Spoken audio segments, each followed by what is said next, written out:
Welcome to Out of My Mouth, the program where raw thoughts meet unfiltered conversations. Join us as we dive into the depths of human experience, where we share stories, perspectives, and insights that just might challenge the status quo. Get ready to laugh, cry, and ponder the world around you like never before. This is Out of My Mouth.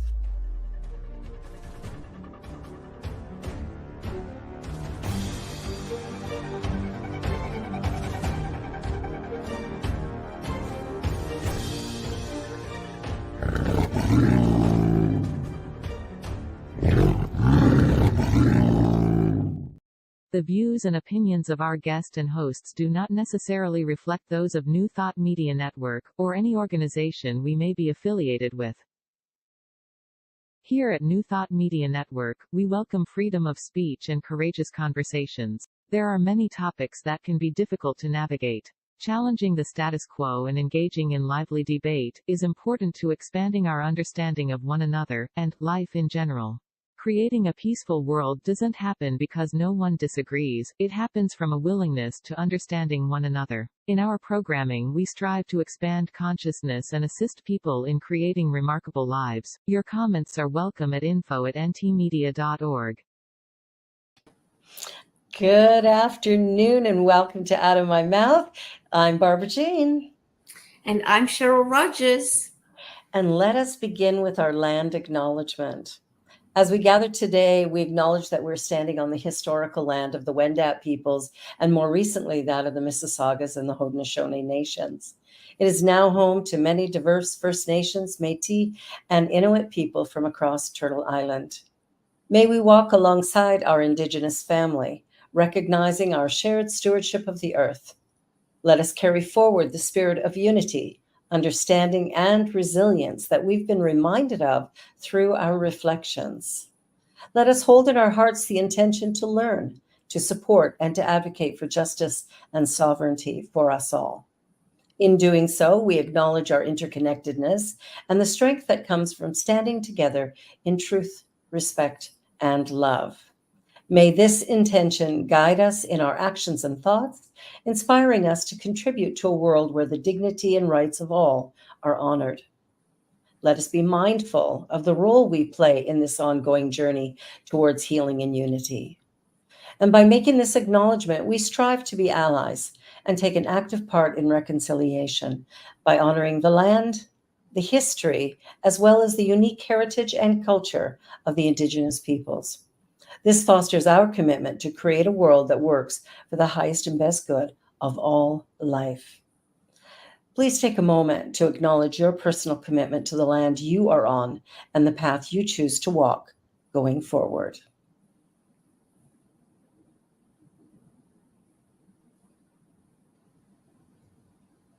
Miigwech. Miigwech. And now it is my pleasure and my privilege to introduce our guest speaker, Reverend Jenn Shepherd. And Reverend Jenn is a dedicated spiritual leader with a rich background in history, religious studies, and education.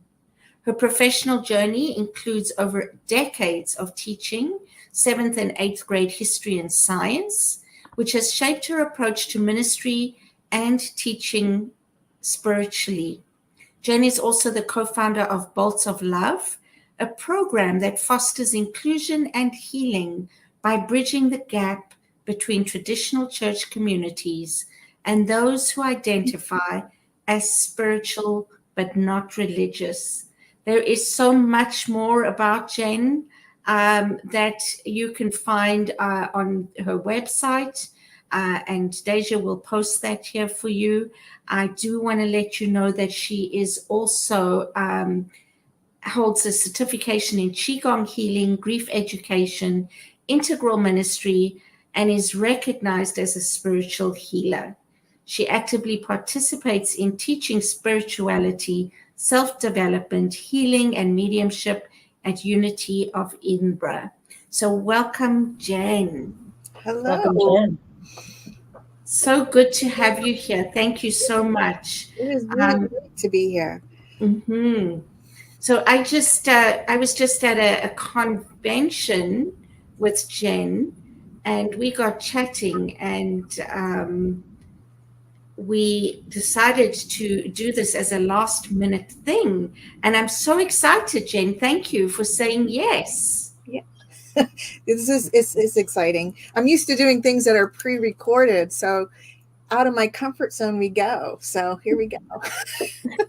Isn't that what it's all about stretching our comfort zone? It really, really is. Yeah, and I love because at the beginning with your video, I mean that's what it's all about, right? Is saying it in the moment and knowing that you can have a conversation. Yeah, absolutely. I love that. I love that. It's a journey.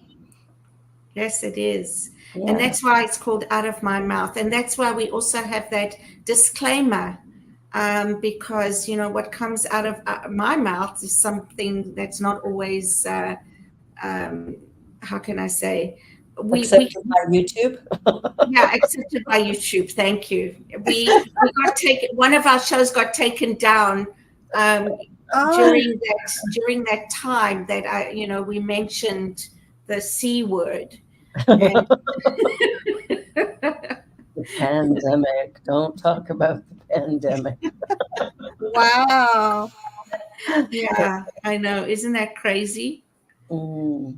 Yeah, so we were going to talk today about perceptions, interpretations, and definitions, and how our life experience really impacts the lens that we filter through, how we see things, how we interpret things, how we explain things, and how we respond to things. Exactly. It all boils down to awareness. Mm-hmm. Yeah. Mm-hmm. So do you want to elaborate a little bit more about how that happens? How that happens in awareness? Well, how our perceptions are formed from different areas of our life. Really, from birth. Mm-hmm. I mean, we interpret the best way we can interpret for the stage of our life that we're at. You know, like growing up, we have different stages. As adults, we can choose or not to choose to keep growing and expanding and healing and moving, or, you know, but especially as children, when those stages are so apparent, you know, we don't always have the tools to interpret things too close to what they really are. And we can take on stories, we can take on perceptions that we can figure out later that, you know, and refine them. So like a real simple one to get a hold of is like the tooth fairy. You know, if wherever the tooth fairy is and the tooth fairy is doing its thing, but somewhere along the line, we recognize it's not really the way we thought. It's not a magical whatever. It's some human intervention on our caretaker's part to help us through that stage of life by playing the tooth fairy, you know. So, but we do that all the time, though, with everything. And so, you know, right down from our TV shows we watch to the people that we like to walk with and talk with, the family we grew up in, our nationalities, our culture, our countries, our language, you know, it all feeds into that, on how we decode our life and how in tune we are with our own bodies, and whether we're listening to our bodies or not can bring an interpretation. Absolutely. I like to think that every event is simply neutral until I look at it. And then based on my life history or where I'm at that given day, I will decide if it's good, bad, or ugly. You know? Yeah. The truth is it's neutral. Yeah. It's like no decision is good or bad. It's what you did with the decision after you made it on how you categorize it later.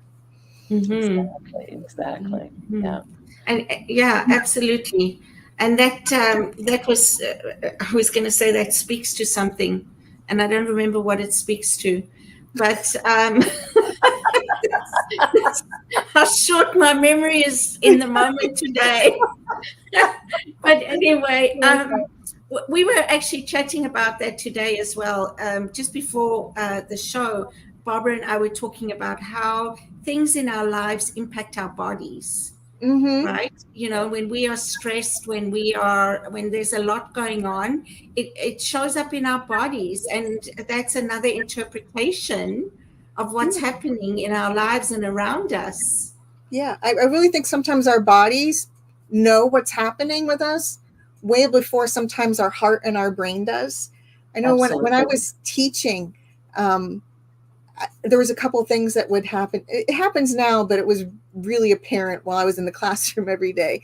So I would sometimes get a twitch under my eye and, and think, well, and then once you sit with it, of course, it took me a couple of years, that was a signal for me that, I need to pay attention to what's actually bugging me or stressing me out, that there was something that I was ignoring. And as soon as I paid attention to it, well, then the twitch went away.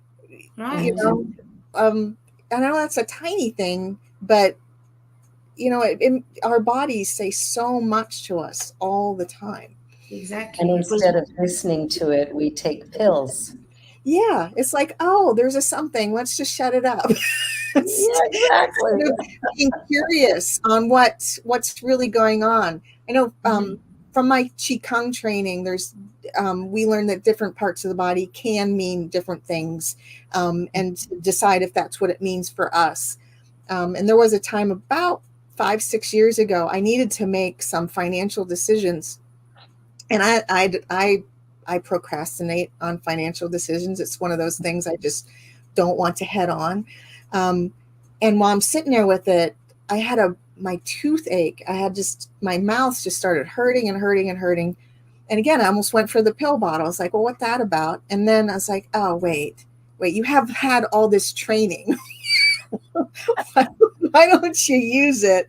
And that part of my mouth in the Qigong training was like being afraid to make decisions. And I'm like, huh, yeah. So as soon as I made the decision, it went away. It didn't matter what the decision. It's just that I took the time to make the decision and say, this is how I'm going to proceed. And then almost immediately that pain just disappeared. Is so, and I all of us have a level of that. Yes, we do. I remember years ago, I used to get a strained neck all the time. You know, that thing where you just can't turn because everything hurts. And one day, as it was starting, I stopped and went, what were you just thinking about? Like, where were you just? And I got what it was, and it went away instantly. And I've never had it since. Like, the minute I could feel, oh, yeah, that's starting to go, I go, okay, where were you? And immediately check that thought. And it's amazing. It was gone instantly. And it used to be quite a chronic problem. But now, never. Wow. Pay That's attention. so interesting. It's so beautiful. Yeah, we want sometimes I think when we're asking for healing or praying for intervention, it's like we have all the answers right there. And do we realize that awareness and internal acceptance that and then but, you have to sit with it and be uncomfortable with it to figure it out though. Yeah, we do. Yeah. And I'll say me, I'm not always good at that. I don't like pain, I have to say. and I know that it's something I need to work on. Things like headaches. I was going to ask you, my muscle in my shoulder blade, my right shoulder blade, it came and it was stressing me out where I can't even driving, like turn my head properly. And then it went away and now it's back. So what is that? You have to ask yourself, Cheryl. You have the answer. Right? It's asking ourselves, what is that? Oh, jeez. You mean I have to listen to myself again? Listen to yourself. More? And sometimes, here's the other part of that. We can't always say, well, it's some emotional thing I'm not paying attention to, because it could legitimately be some kind of physical thing we need to pay attention to. So I know for me that turned into watching my electrolytes and my hydration, because my body was doing some funky things, especially around my lower back area. And it was a physical thing that I wasn't taking care of for myself. So not always maybe you're not sleeping right. Maybe you need a new pillow. I think that's probably what it is, quite honestly. But yeah, and that's a good thing to note. Don't always assume that this is something that you don't need to have looked at or get attention for, right? Because that wouldn't be good either. So that's a good point. But going back to what did we say? Perceptions and interpretations. I know that you are a spiritualist minister. Is that correct? That's right. That's right. So what does that mean? What does that look like? Modern spiritualism is about 150 years old. There's a spiritualist camp near me that's actually the oldest in the world. It's Lilydale. It's about an hour and 20-minute drive from me.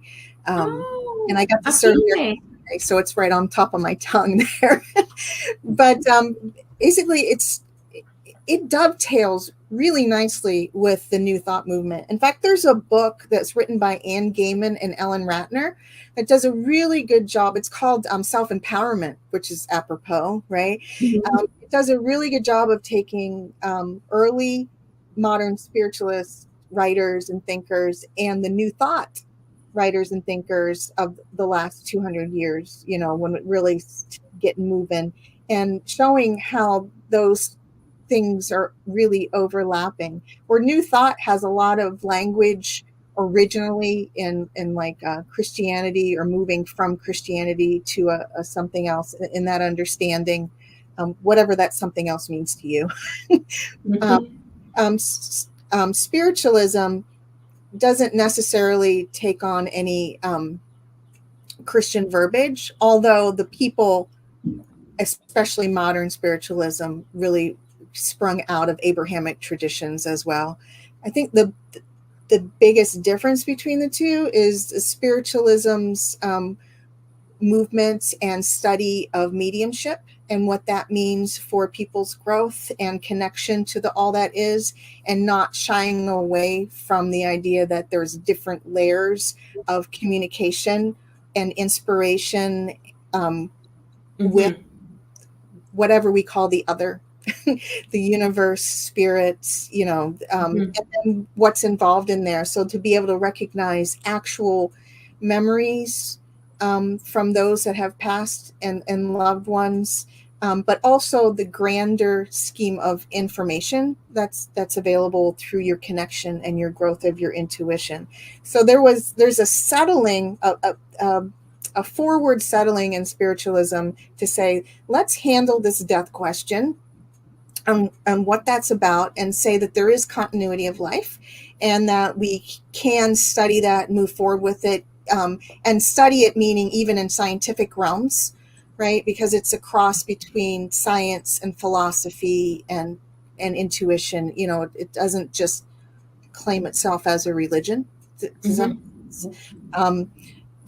it says, once we settle this death question and say, yes, there's movement, there's always movement, there isn't an end, well, then we can fully live life. We can embrace everything there is here, because that is off the table. And here are the reasons we know, and this is how we connect to that. So for me, that's the draw for spiritualism, is that we just take care of that question. And then the study of things like mediumship. Again, if we talk about this whole idea of perceptions, mediumship is not just, I want to talk to a dead somebody, right? In fact, it's not that. It's how do I understand my connection to all that is and move forward with that in life, right? And how do I expand my connection and awareness so that I can move into wholeness and healing, so that I can express my talents, my talent base, my gifts, however you want to frame that, best in this life in service to each other. So,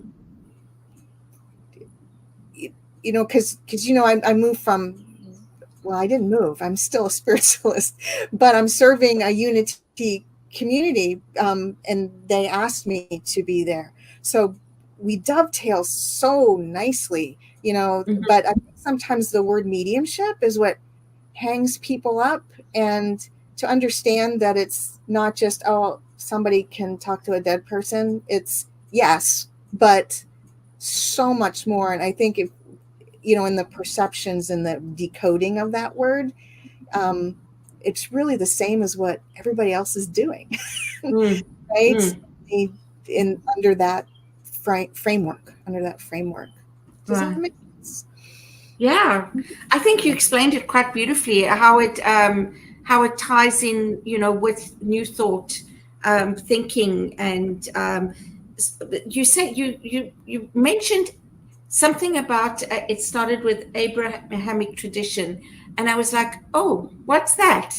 It sort of tweaked my ears. So it's any religion that uses Abraham and what we would call the Old Testament as a base, which there's a lot. There's more than Christianity, right? Yes. But that movement in that Abrahamic tradition, especially in the Western world, it permeates society, not just religion, but in the way we view even our morals and beyond that. So does that make sense? So yeah. So how does that relate to spiritualism? Okay, it depends on how far back you want to go, but in terms of modern spiritualism, which started in the United States, in New York, is where modern spiritualism started, in Hydesville. There is nobody in that framework of the United States that doesn't have some kind of Abrahamic framework. I mean, unless you're an indigenous personality, I don't know that you don't have some kind of framework there. So that's how they would. So a lot of the early, and even now, honestly, if you go to some of the services, you can see real remnants of like a Methodist or a Lutheran or an Episcopalian framework in order to move into that hour of sharing and lesson, or all of that, when people come together on a Sunday or whatever. And what for me, in fact, where Bolts of Love started, was recognizing that, but also recognizing this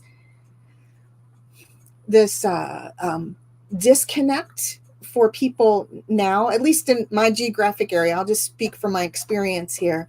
There's a lot of people that even if they grew up with those, Christianity or Abrahamic traditions, or, whatever, they don't feel, oh, wow. I'm sorry, I'm just watching the screen change. They don't, a lot of them have recognized that framework so much in a dogmatic setting that even the loveliness of the message of love and neighbor and stuff gets lost because of however they grew up in, or their experience has been, in whatever label of that they came from. So they're calling themselves spiritual, but they don't want to be religious in any fashion. So we were able to meet people in places like a meeting room of a Whole Foods co-op, that doesn't have any setting of religion or church, and have these beautiful conversations about how they see the universe, how they're connecting to love, what is their experience of divine, how are they moving into healing, and what support do they need, and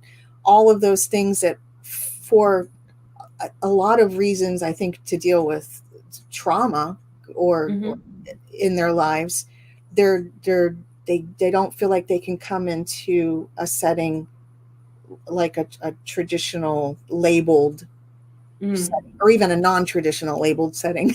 You know, even the spiritualists have little centers, and some of them look like churches. And where I'm serving at Unity, it's a beautiful, beautiful 130, 40-year-old building with stained glass and everything. But it looks like a very old church because that's what it was. And even though the language is totally different, to meet people outside of that setting and say this is a safe setting, even though the building looks like this, has been part of the conversation and the perception and the movement. Yeah, I've noticed often that, you know, one of the least expensive places to rent from are churches. And yet holding my service in a church would prevent my members from attending. It just changes the message somehow. It really, It's the perception. It is. And it's, you know, it's, again, I think it goes back to the awareness for everyone and how, what is it really? Because of the look of that, I am so uncomfortable because of the look, because this is the setting I sat in and got told you're not good enough, or I'm unworthy, or you have to do this in order to gain favor with divine. You know, there's all of those layers for some people. And there has been a lot of injury done, you know, when you look at our Indigenous peoples and some of the things that have happened. I don't know a lot about the US, but I know in Canada with the residential schools that were run by Anglican and Catholic churches and, you know, condoned by the government. If somebody's been in that setting, they have been harmed, and that has carried forward. And so the idea of walking into a church would be a stressor. And even I found sometimes using Reverend, you know, having those three little initials at the front of my name also creates a barrier to some people. So I'm finding that I'm using it less. Yes, I've learned it. You know, I've been a minister for 25 years, but so what? Exactly. I find the same thing. I'm right there with you. Yeah. It's just finding a way to be with people that creates the possibility for them to feel included, welcomed, seen. It's the reason why I put my pronouns with it, because I want people to know that, yes, I'm going to honor your pronouns. You know, if you tell me it's they, them, I'm going to be respectful of that. So I think, you know, it's little things we do that can make such a big difference. But while we're here, let's go for a brief little commercial break, and then we're going to come back and we're going to dive a little bit deeper into these perception interpretations and definitions with Jenn Shepherd, who is our wonderful guest today. You're watching Out of My Mouth, and we'll be right back. Don't go away. People of African Descent New Thought Group proudly presents Celebrating Our Soul, Consciously Creating Change at Unity Village, Thursday, August 1st through Sunday, August 4th. Some of our greatest keynote speakers, some of our finest musicians and vocalists, some of our amazing and experienced panelists, and some of our fabulous masterclass presenters will be there for you at Celebrating Our Soul, Consciously Creating Change at Unity Village this summer. Regular registration ends June 30th, so don't delay. Register today at padntg.com. Sponsorship opportunities are available at padntg.com. Volunteer opportunities are available at padntg.com. Go there now, padntg.com. See you there.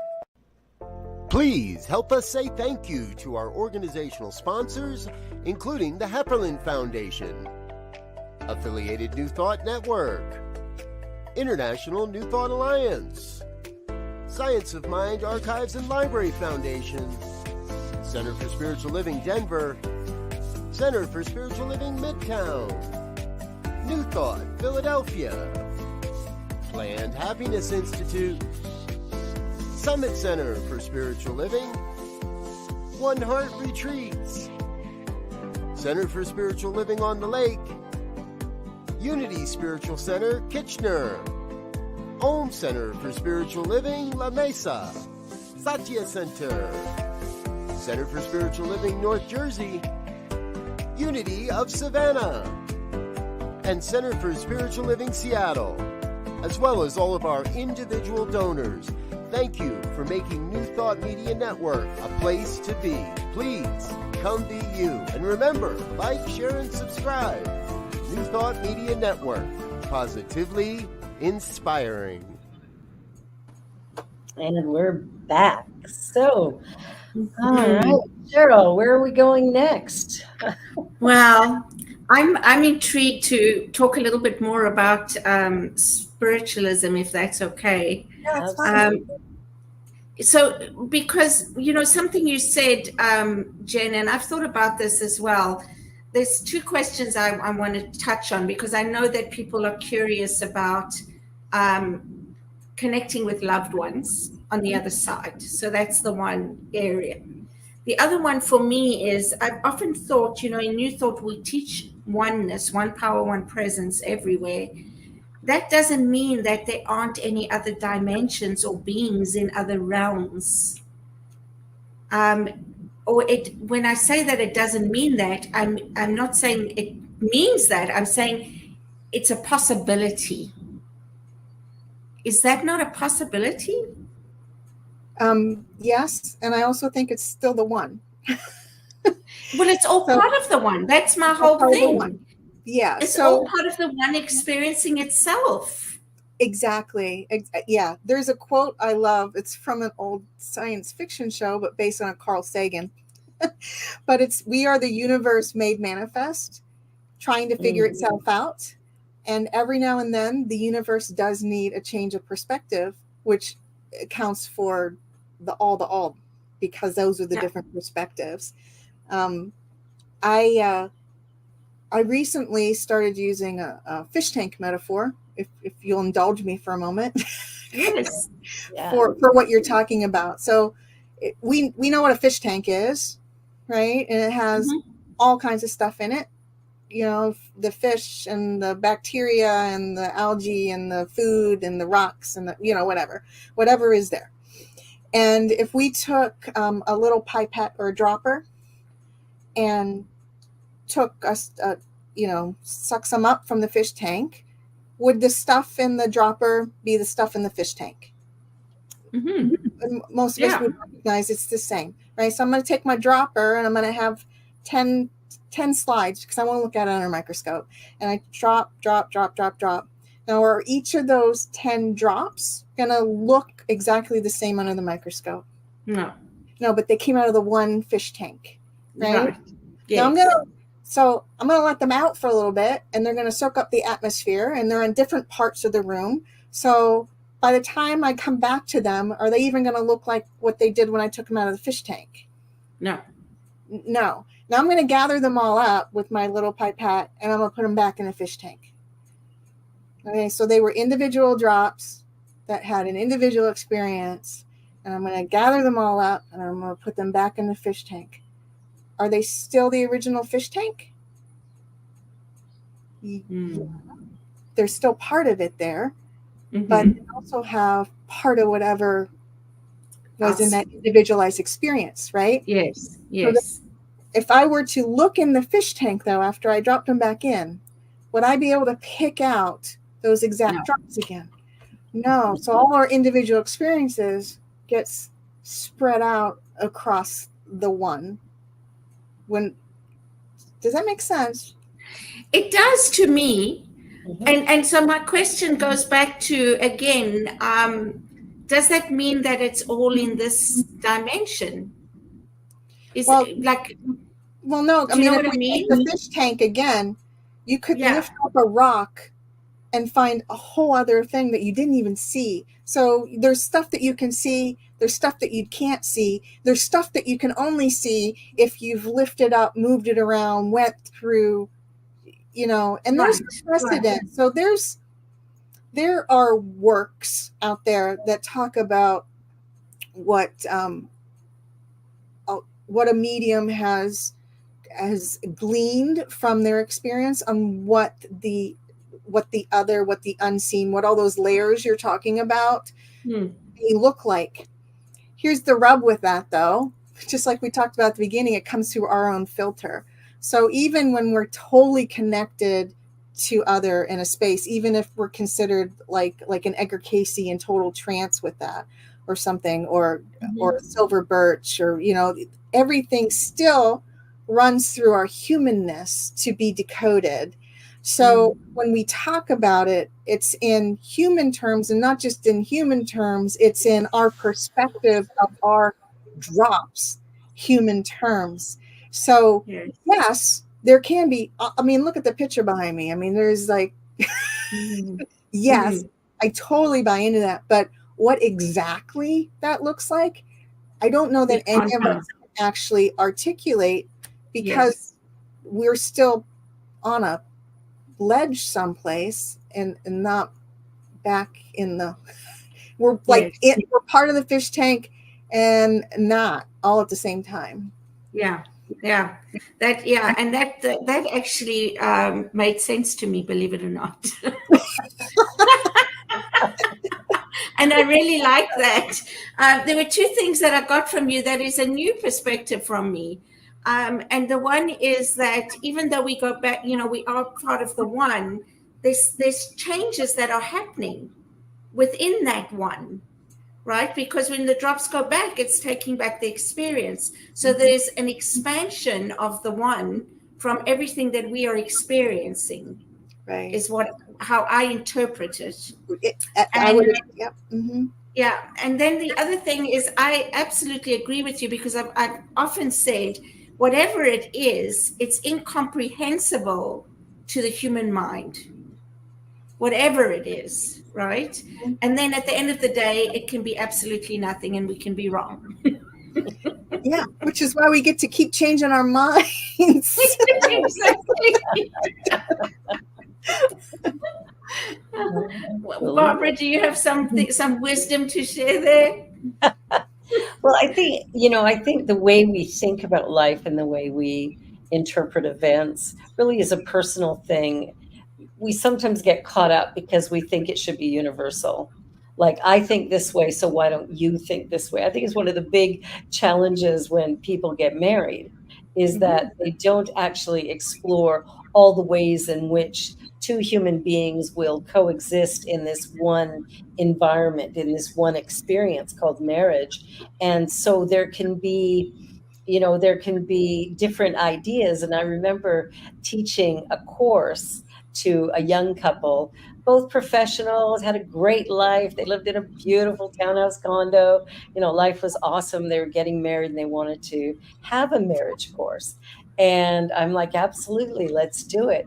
And when it came time to talk about finances, that's where the trip came, because in that moment they split everything. They had a house account, or a collective pot, and then they had their own income. They did their own thing. And so I asked them if they were going to have children, and they said yeah. And I said, so who's going to stay home with the kids? Well, she is. And how is that going to affect her income? And what's going to be different? They'd never thought of that. Your plan had been, we'll just keep it all, the way it is, and we'll each throw equal amount into the pot, and all is well. And they were like, whoa. And so they had to sit back and really take a look at their interpretation of what they thought married life would be like, with the changes that are inevitable. They're going to come. And it was a really positive experience for them, but also for me to just walk them through all of the different ways that life can show up. It just is what it is, and how we show up really matters. But they had to take a look at it from a new vantage point, and that's what perceptions are all about. Is, I see it from my vantage point, but Jen's going to see it from a different direction, and Cheryl in a completely different one again. So who's right? Mm. And And of course, yeah, and then if we move to integral theory for just a tiny piece, yeah. then you also start to try to integrate. The more you understand that, what does it look like? So it's not just standing in somebody else's shoes, No. right? It's also standing in their shoes and noticing what they perceive about you, not just how they're perceiving it. It's how they perceive about what you're perceiving it, right? Because even though you're perceiving something one way and somebody else is perceiving it that way, that somebody else can think you're perceiving it something totally different than what you have in mind. And then, Yes. and then you go one step further and you put the lens back here and you say, okay, can I see what all of them are perceiving and start to see how they are perceiving each other? So it gets complicated, but if we do that, then that's more what I feel like where the divine is sitting, is like, oh, I'm sitting over here. The universe in that oneness can take all the perceptions, but also look at how that perception is seeing that perception or that person, and how they are thinking about what they think they're thinking about, and it gets really complicated. Yeah. But really, that's when we Because they're perceiving what they're perceiving. Right. But when we can get to that point and standing even outside the circle to do that, then that's when we're closest to our oneness, I think. And then when we can start to really bring about that wholeness. Yeah, Absolutely. Well, I think what you're talking about is expanding awareness. Mm-hmm. That's really what you're doing, is expanding one's awareness, not being judgmental, but certainly looking at things from the outside in and interpreting it in some way. Right? Yeah, that can get very complicated. When I think, I was sharing yesterday, when I think of oneness, I think of an individual, our unique individual experiences that we are having as part of that one, not separate from. I think of a spider web. And looking at the spider web and how all those webs cross each other and, are so sort of intricate. I can't say it. I can't say it. What is it, Barbara? Interconnectedness. Intricately. Right? Intricately? I don't know. How intricately they are connected, right? In these, yes. Yes. Okay. And that always fascinates me, and I think about that, and it makes me also think about this whole thing. We used to say 6 degrees of separation, and I'm like, oh my goodness, if I start looking at that web now, it's like we're 3 degrees of separation, or none, because we're all none, right? Yeah, exactly. But in that web of oneness, that unique experience. And Jackie, degree of separation is just how we're defining a word. Yeah. Exactly. Or you could be saying one thing and I could be saying another, and we think we're different, but then when we define the words, we find out, oh, we're saying the same exact thing. Yeah, exactly. Jackie has a question for you, Jen. Could you discuss the quantum living process? Oh, sure. So the quantum living process, I have the binder sitting next to me. The research is like this, thick research. It was brought together by doctors Gary and Jane Simmons, the program. They were able to formulate all this research into moving from our perceived stories into a truer story. So some people call that shadow work, working with our shadow. It's and then it's not just like So it's actually tackling, what is this perception I have about myself and where did it come from, right? Right down to tiny things like, why did I just get so stinking angry that that person cut me off in the road? Why did I act in that way from this anger? What does that tell me about me? To bigger things like, okay, so for example, about a year or so ago, I did just like super tear out re-clean of my kitchen. You tear everything out and you scrub everything and you find all the stuff that you didn't know you had and all the lids and all the things. Well, in doing that, in one of these cabinets, there was this bug nest, which is not what you want to find.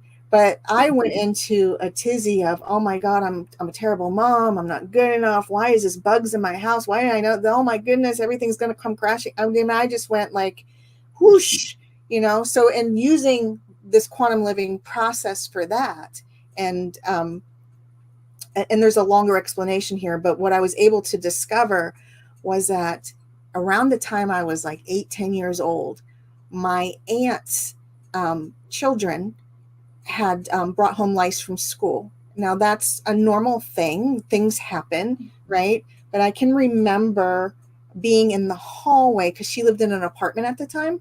So I was in a hallway with other adults and hearing adults talk about, oh, she just can't get it together. Look at how bad her house is. That, all the things that judgments that happen. I didn't even remember that incident. And the incident wasn't even directed at me, but I was in the midst when I was not old enough to decode a lot, in a way that was sustainable for me. Then somehow it left the impression of, if there's bugs in your house, you are not a good mom. Right? So I was like, oh, it came from all the way back there, and it didn't even have anything to do with me, but I took on that message. Yeah. So, and then the other part is, how do we settle that with ourselves? So there's a process of not just recognizing it, but doing something physically so that our bodies understand that we are safe, that there's nothing against us, that we are worthy, all the things that we tell ourselves in an incident that we're not. So that night, after I sat down with my reaction to everything, my kids and I turned the TV on and had a picnic on the living room floor for dinner, watching the TV, which is like all the things you think, oh, that's such a terrible, but we did it because I'm not a terrible mom and we can do things like that. And who cares that I found bugs in the kitchen? You just have to clean them up and get rid of them, just, so I know, does that help at all to understand but it works with, so what it's done for me personally is now when I have a strong reaction, I'm able to first allow it to understand that I'm allowed to have the emotion. And second, to make a choice faster on my choice on that emotion than moving into a fright mode or a freeze mode or a defense mode or any of those things that we do. Even if it's like, oh, I know I need 24 hours to process before I make a decision, I allow myself that now without any like shame involved that I couldn't like come up with it on the spot or anything. But it's a 6-week process. The first 3 weeks is breaking apart the science and everything of the system. And then the last 3 weeks is actually working the system bit by bit and getting feedback and debriefing about what you've done during that week to work it for yourself. Beautiful. Yeah, that's great. And then you live it, right? You take it into your everyday experience so that you are looking at those things and being, again, more aware and of having choices and things like that about how we react to things and how things are impacting us. Right, exactly. Because you don't fix everything in the 6 weeks, but but the process stays, so I can use the process when, again, if I have whatever emotion it is, sometimes in our culture, we're like, well, well, you can't be too happy or too sad. Mhm. You can't have this or that, or, whatever it is, or this emotion is really bad and you can't express it. But to know that you're allowed to feel it. In fact, it's healthy to feel it. So because again, it's awareness on what's going on with you and how you're decoding your life.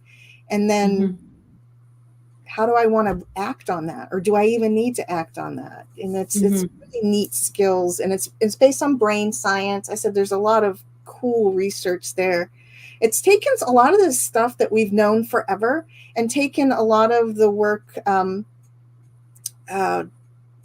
I just lost his name. How terrible is that? Some of our early psychologists. Wow, it'll come to me after, and it's crazy that I lost it because everybody knows his name. But all of that work that we know about our brain and our psychology, and putting it into an actual workable context. Wow, that's awesome. Yeah, so many different ways of looking at things. William James. Jackie Compton says William James, question mark? No, that's not the one I was thinking, but I mean, he does have relevance in it. It'll come to me. That's okay. That's okay. I quite understand those moments myself. I usually get the awareness about 3 a.m., so I'll give you a phone call. Yeah. Or just after the show, you'll go, oh, that's his name. There it is. That's okay. You can go onto YouTube and put a comment in. Yeah. I'll have to do that because everybody be like, wow, you know who that is? Whenever I have that moment, I always think, could have had a V8. Silly commercial. I don't know, because people under 30 know what that means. I think everybody's over that, so but you're right, they wouldn't know. They wouldn't know for sure. Oh my gosh, that would be a whole nother topic. I remember telling my kids one day that, I'll give you 2 bits for this or that. And they're going, what is 2 bits? And I'm like, it's a quarter. I don't understand. Why would you call it 2 bits? So it's like I'm going, oh my goodness, we're in different worlds here. I was like, okay, let's go on to Wikipedia and let's find out what 2 bits is. Oh, that's funny. Oh my gosh. But again, it's about perceptions, interpretations, and definitions. It's like, what does any of this mean? And what meaning do I put to it? And am I willing to begin to, and they could have said, what's a quarter? Thanks, Jackie, they probably did. The 25-cent piece. You're the best. Carl Jung. Yes, whoever wrote Carl Jung in there is correct. That's okay. There you go. Fabulous. Yeah, it's that journey of life and just how we interpret things. And I think arriving at a world that actually works well for all humanity or all life requires that we have a willingness to sit in discomfort, but to listen to other opinions, ideas, and thoughts. And instead of naming them bad or ridiculous or why would you think that, but going, oh, that's fascinating. Let me sit with that, or let me see what that means for me, or can I attribute any understanding I have that would, sort of work in that same field. And one of the big ones that I find these days is religion. Because I'm a minister, people assume I'm religious. And I'm about as far from it as you can get, but deeply spiritual, right? And so what is the meaning behind that? The different spirituality and religion. Yeah. So before we end, I just want to share one thing that for me really has helped me in my life when I'm having difficult times, right? Is what's real and what's not real. And what's real is real for me, but it doesn't mean it's real for somebody else, because no 2 people experience the same thing the same way. So knowing that no, it's anybody else in my situation would experience this totally differently to the way I am, or interpret it differently to the way I am. So therefore, this too shall pass, and it's okay. Because it's not really real. And we're down to our last 4.5 minutes. And so, Jenn, what is one thing you would like people to take away from this conversation today? One little tidbit that you think would be helpful. Maybe to not be afraid to explore, not to be to allow the discomfort in exploring. I know I started reading a lot of blogs, especially like Humans of New York is a good example, where it's just all different kinds of people, and it's whatever they said in the moment, and sometimes you don't have any context for it, so you can just sit in whatever that means and know that it meant something to that person. But maybe it brings you joy, maybe it's like, what the heck is that, maybe but are we willing to explore humanity, and be curious about humanity in all its forms? Because that's really, it's that curiosity, I think, and that's really going to move us forward. I agree. What about you, Cheryl? What would be a final thought for you? I totally agree with Jenn. Before she even said curious, that word came to me, be open and curious. And that's exactly what you're saying, Jenn. And I like, explore. I love that. Explore, like not just to be open, but make an effort to with that curiosity, to explore different things in different areas, and different topics, and about what makes us human, what makes us think the way we do. Vibrations, how do vibrations affect us? Sound, how does sound affect us? All those kind of things. I think that to me is what fascinates me, and what makes my life worth living, is exploring those areas. So I invite people to do the same.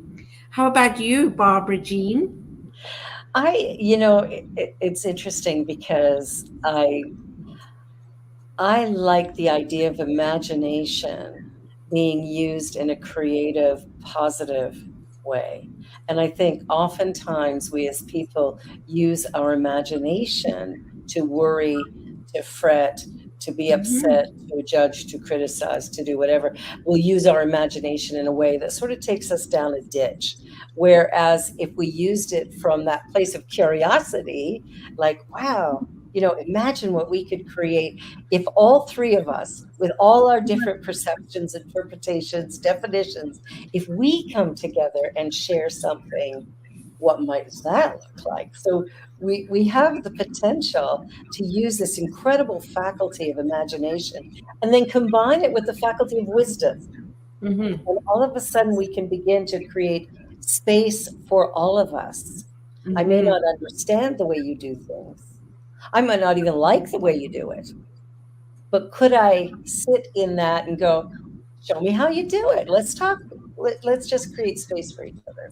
That would be my final thought. Let's create space for each other. Beautiful. Yeah. Thank you, Jenn. Thank you so much. You are awesome. This was really, really good. Cheryl, thank you so much. And dear Mark, we missed you immensely today, but we look forward to seeing you next time. And for everybody watching, you're watching Out of My Mouth on the New Thought Media Network. Be sure to like, share, and subscribe, because there's always something interesting coming out of our mouths. Bye, everybody. Have a great week.